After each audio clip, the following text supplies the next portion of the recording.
Hello, welcome to our program Christian Talk Show, and my guest for the second time here is Petem Gamem from Eastbourne, UK, my very good friend and spiritual father. And so welcome, Pete, here to our program. Thank you. It's good to be with you again. Thank you for inviting me. Thank you for coming again for the second part. In the first part, I was asking you, and we were talking about your beginning, how you came to Jesus, about your family, about your successful business job you had before you became a poor preacher. But you were also talking about faithfulness of God and so on. So now I would like today to ask you a few questions about your ministry with the man called Philipa Mohabira, and with the Christian group, or I don't know, organization or group of churches called Connection. So how did you start the ministry with Philipa Mohabira? Tell us. Okay, well, as I was saying earlier, when God called me out of business into ministry, what I realized was that I didn't want to be independent. I didn't want to be on my own. Now, in England at that time, we had quite a lot of new groups come in, what we call apostolic groups. There were organizations becoming, but it seemed that everywhere was an organization. You had to join an organization. So I prayed a very simple prayer that I said, Lord, please would you lead me to an apostle I can have a relationship with? Because I understood apostolic ministry, but I didn't have a relationship with any apostle. And some friends of mine worked at a big conference here in England where they used to record all the meetings so they could then sell them to the public and everything. And I'd gone to help them just do some recording. And I'd gone to this conference and I noticed that there was a whole leadership seminar. So I said to my friend, I said, could I please go and record this leadership seminar, because that would really help me. I can listen to that whilst I'm working, and that will help me with my ministry. So I went to that, and they had 3 speakers each time. They had a team of 3. One was a very tall, blonde-haired man who came from what we call the Church of England, the state church. And then there was another man, I think was from a Baptist church. And then there was this short little man with brown skin, looked like an Indian, and his name was Philipa Mohabira. And in actual fact, he hadn't come from India. His grandparents had come from India, but they had been taken as slaves many years before, and he now came from a place called Guyana in South America, which originally used to be under British rule. And so these different people spoke, and when Philip came to speak, he was last of all, and he had the shortest time. But one thing he said was really powerful. He said, if you want to know how good a pastor is, look at his number 1 sheep. In other words, what is the condition of his wife? So I remember thinking, wow, that was really quite a powerful thought. Well, the next day I went back to this seminar, and Philip was there, and he was walking around talking to people because it's before the meeting started. And I noticed his wife was sitting on the front row. Now, Muriel, his wife, she was not like him. She was more of a Afro-Caribbean looking lady. She'd come from Jamaica. So I went up to her and I shook her hand and I said, good morning. And I just said, how is the number 1 sheep today? And she started to laugh. And I thought, wow, she must be in good condition. And as I listened to Philip, I was really impressed by the things he said. So much practical common sense about church leadership. Then when I went back home, I started to share with the leaders of this church we were planting. And I said, I really would like to invite this man to come and speak in our church. And so I found his address and I wrote to him some months later. And I sent him a letter and I didn't hear anything for more than 2 months. I told him we was a new group, we were very small, so I'd appreciate if he didn't want to come. I was just being honest. And then after 2 months, when I thought he wouldn't answer, he wrote back and said, please forgive the long delay. He said, I've been away on ministry in other countries. And he said, I would love to come. And so he came and he spoke at the church. And what was amazing was we have our church had a vision statement on Isaiah 61. But he wouldn't have known that because this was the days before people had websites and everything up there you could find out. And he preached on Isaiah 61, which was amazing. And when he was leaving, he just said to me, oh, if ever you come to London, he said, please come and have coffee with me. He said, it'd be nice to get to know you. And what was amazing was about 3 weeks later, I was due to go to London for something, and I was in the area of London where he lived. And so I phoned and I went up and I had coffee with him. And out of that, we started to build a relationship. He was so interested in me and what God had called me to do, rather than just in our church. He wanted to know about me, about Diane, about our family. He just showed a lot of interest. And out of that, we started to build a relationship. Okay, wow. Thank you. And and I guess that with this meeting of Philip, also your ministry with Connection started, and I know that you became something like a secretary of Philip or his fellow worker, fellow minister. You started traveling with him. So how did it start, or what was it like? Or well, that was quite a long process. I got to know Philip over some years, and he used to come and minister in the church. And some years later in the church, in our leadership, we hit a really tough patch, a really difficult time, and we weren't sure the way ahead, and different leaders were saying different things, and Philip was out of the country at the time. So I agreed that Diane and myself, we would just take a 3-month break from leading the church and just have some rest and let other people do it. But then when Philip came back, we got him to meet with us, and he said he gave the roadmap, really, the way ahead. He felt that the church should be my base, but I should start to travel more to other places. But then after about 3 months of doing that, 2 months of doing that, I realized all of a sudden, I noticed there was, against the leaders, some of them were really having a different vision. And basically it came down to this, that in the end, some of them, they said, we don't really need Philip Mohabira, we'd rather link with somebody else. And so we had this difficult decision to make. And I felt God showed me, you can fight the people, or you can lose people, or you could give the people the church and then just start out and go and serve Philip. And so that's what we decided to do. Again, we were back to having to believe God, because Philip wasn't asking me to go and work with him. I just went there and said, this is what's happened. And I said, I'm going to make myself free to serve you. So I used to drive from my home up to London to where the office was, which was about 100 kilometers. I would just go there and start to serve him in any way. And eventually I got involved in organizing things, and there was a leadership training program we had that the person doing that gave up on, so I took that over to help Philip.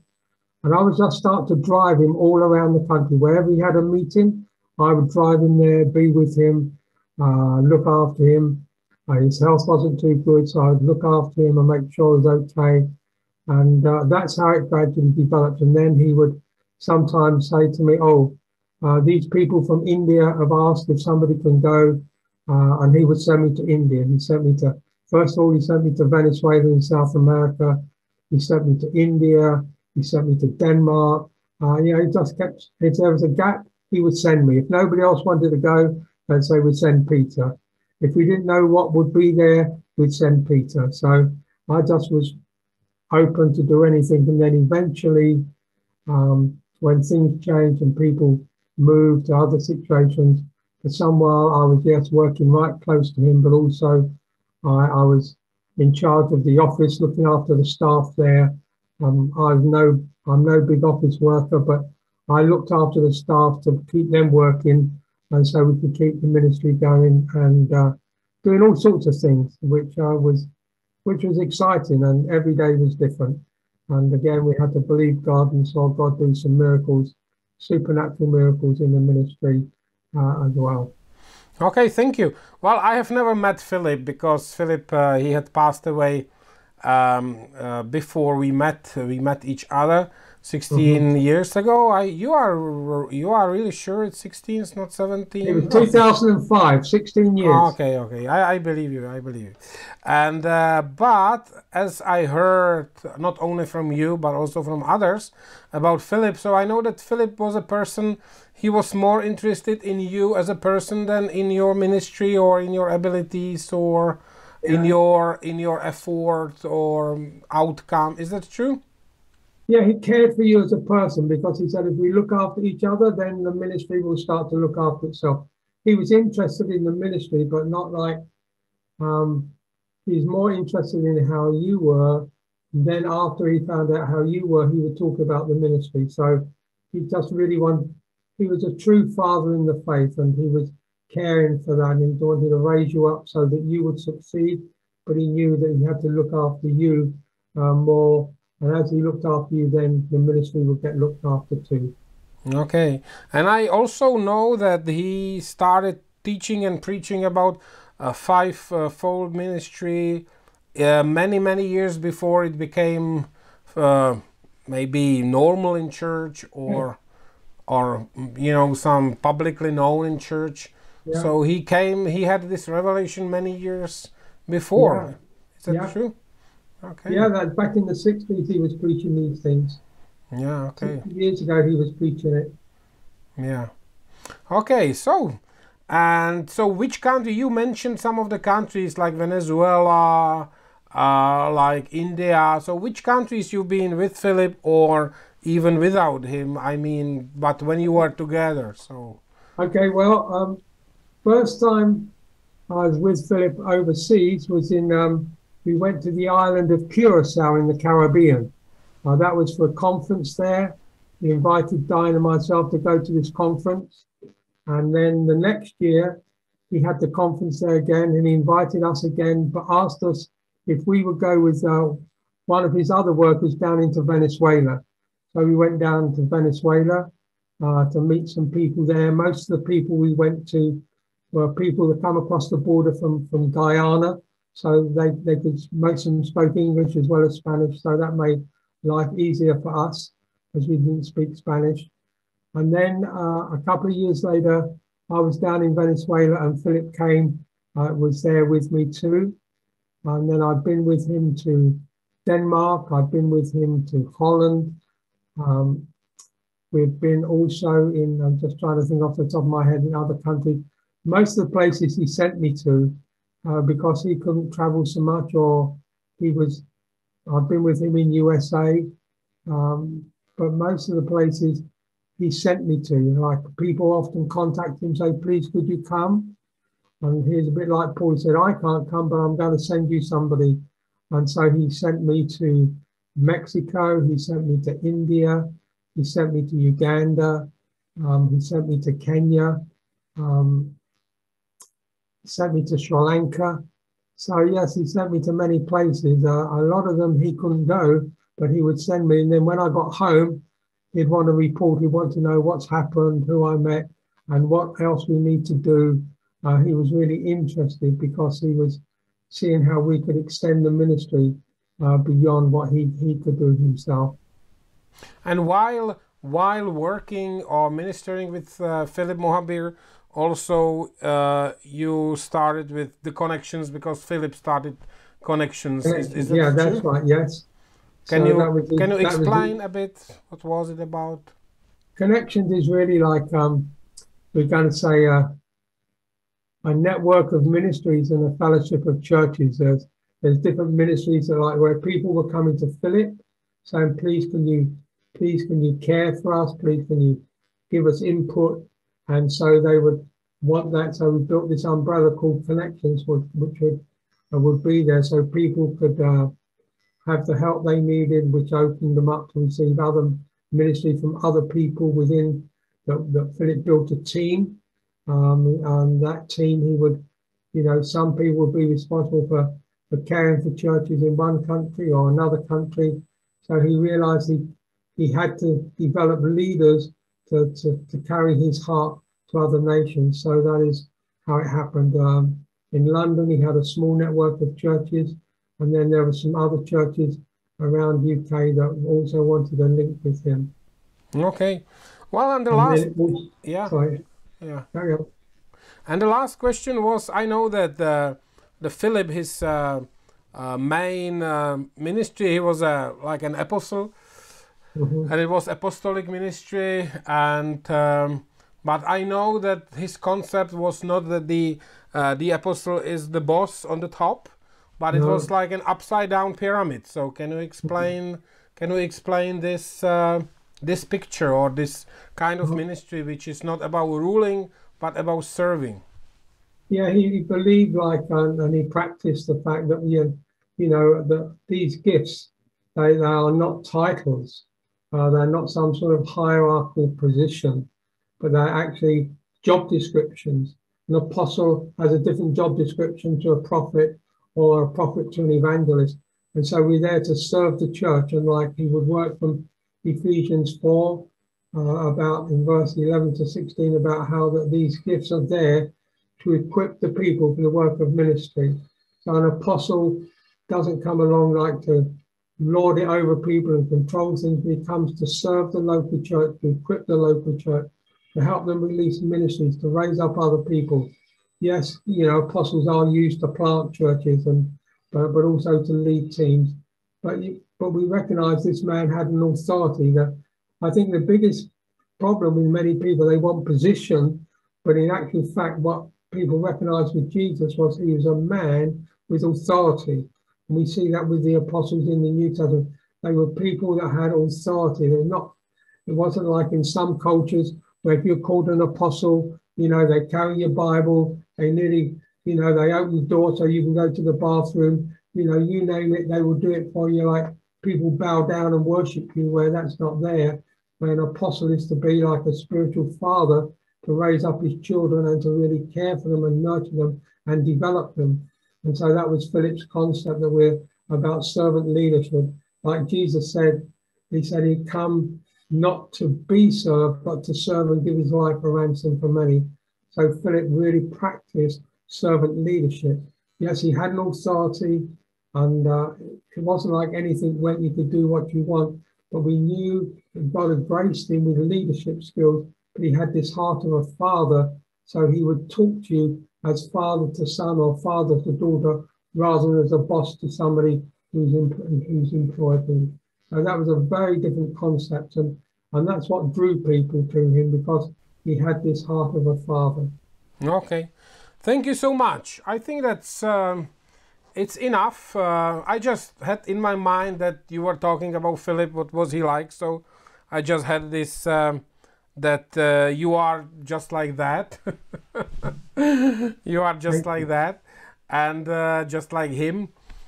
And so thank you for today. Next time I would like to ask you a little bit more about your ministry when the Philip was not here, but he was called back to his to be with the Heavenly Father, and you were doing the ministry on your own or with some other people.